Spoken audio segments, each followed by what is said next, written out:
What angered me the most, I think, about that day were these insurrectionists in suits and ties who were still, even after the bloody insurrection, even after all the shattered glass and the death of that day, were back on the House floor trying to overturn the election.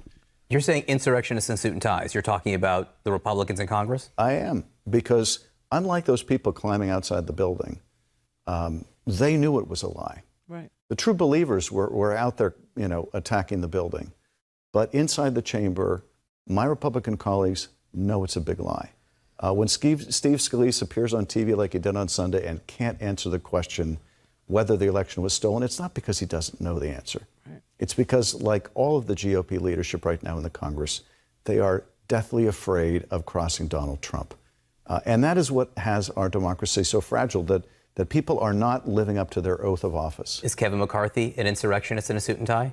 Absolutely. Absolutely. And Kevin McCarthy, as I talk about in the book, this is someone who I had a private conversation with years ago, went to the press, completely misrepresented it, and I confronted him about it on the House floor. And he says to me, because I said, Kevin, you know that I said the exact opposite of what you told the press? He says, yeah, I know, Adam, but you know how it goes. And that's how he operates. But you know how it goes? I know it's a lie, and I know the violence was, actually, incited by the President of the United States and his minions. I know that, the President and Paul Gosar and Andy Biggs and me and Bannon and Stone and Giuliani and Sidney Powell and Josh Hawley and, John Eastman wrote the memo that was, the roadmap to the insurrection. And, I know that Scott Perry of Pennsylvania and Jim Jordan of Ohio all knew the truth, but they liked the radicalization of their base. They liked it. Now they're afraid of it. Now they've activated them so much that they can't deactivate them. They can't turn it off. They can't turn it down. And Facebook and OAN and Fox News and the other seriously psycho right-wing talk show hosts, some of them know better, some of them don't, some of them care to know, some of them don't. They are literally constantly activating these people to do violent things, whether it's something that's happening or something that's not happening, whether it's over critical race theory, which isn't happening, or it's over COVID vaccines, which are happening. We will agitate and make them so angry that they will do violent things. And now we don't know how to turn them off. We just don't. We released the hounds, and now we can't herd them. We just don't know how to herd them back into a pen. We don't know what to do with these brainwashed people. We don't know what to do. The steady stream of bullcrap, it's just not coming from here. It's coming from troll farms in Macedonia. It's coming from troll farms in St. Petersburg. It's coming. You think that Iran and China and others that don't wish us well aren't now turned on by the fact that Americans can be brainwashed so super easily to overthrow their own government? And that there are friendly terrorists in suit and tie that still serve in the House? Kevin McCarthy, Jim Jordan, Josh Hawley, Andy Biggs, Paul Gosar. You got these lunatic, fringy people. Like I said, some know better, some don't. But they like this game. They want to keep playing this game. This is the Squid Game game. Okay? This is for the poorly educated, right? I love the poorly educated. This was aimed right at them. And it was, hey, listen, your lot in life isn't great, so die. And I mean it, die playing this game. Just go ahead and die. If you win, I don't know what you will have won, but if you lose, you're dead in the vaccine game. If you lose, you're dead in the insurrection game, right? But play the game. It's much more fun than not playing the game. And hey, if you don't play, you can't win. But what will you have won? Somalia? This coup attempt is far from finished. This game is just beginning. And it is creepy, but it is a game. That's all it is.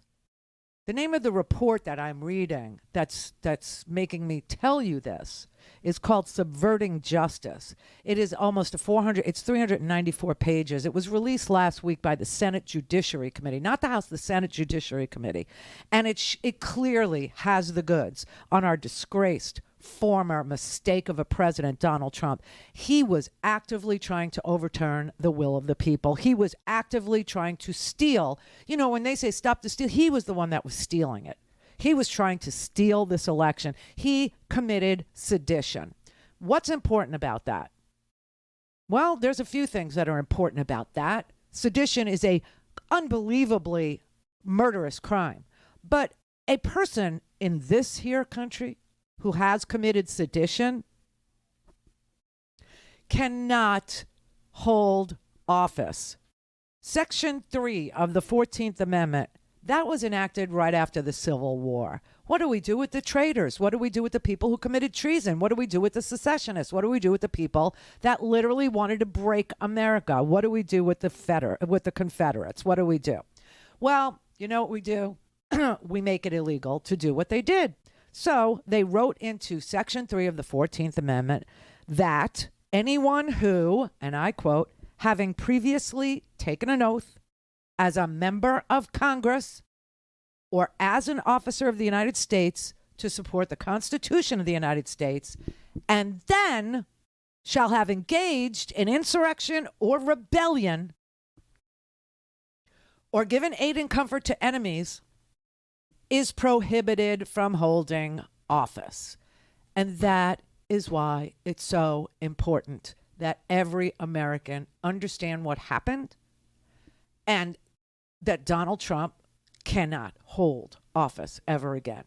And that we clean house of those insurrectionists in suits and ties.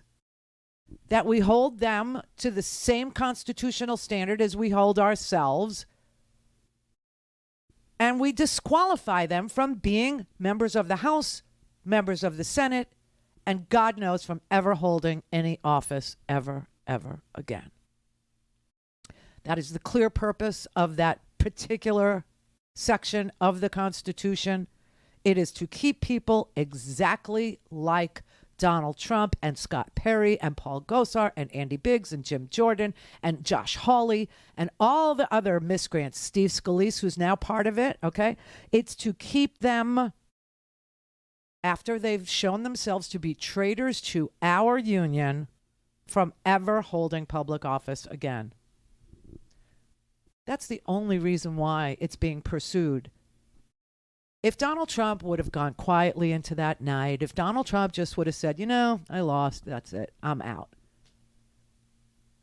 I don't think this investigation would have happened, even though it was something that totally needed to be investigated, because I have not seen the Capitol of the United States attacked ever.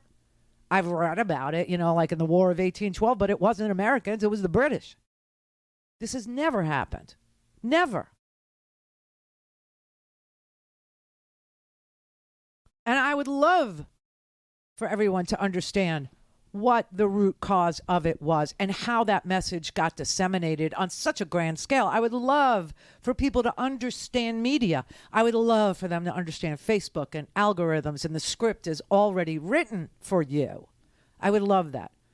But it wouldn't be necessary. It wouldn't be something that we had to pursue all these many months later if Donald Trump didn't give that, if he didn't have that rally in Iowa that he had Saturday night, where he said he wants to take America back again, or whatever the hell he said, and he made it very clear that he's running for president.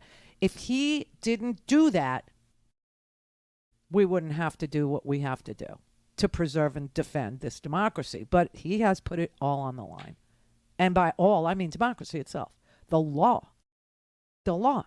That is why we're having this very difficult conversation amongst ourselves now about how do we get people to honor a subpoena, a congressional subpoena.